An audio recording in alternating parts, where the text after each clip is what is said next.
بعض دفعہ پیٹ میں ہواؤں سے ڈکارنے سے آرام آتا ہے، بعض دفعہ کوئی آرام نہیں آتا، اور جتنا مرضی کوئی ہوا نکالے پھر بھی اسی طرح رہتا ہے۔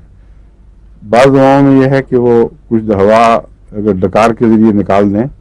خاص دبا کر نکال لیں یا جس طریقے سے بھی ہو، کچھ عرصے کے لیے ریلیف ملتا ہے، پھر نکالنے سے جو ڈکار سے ریلیف ملتا ہے، جن کو آرام ملتا ہے، ان میں دو دوائیں نمایاں ہیں، ایک کاربوویج اور ایک گریفائٹس۔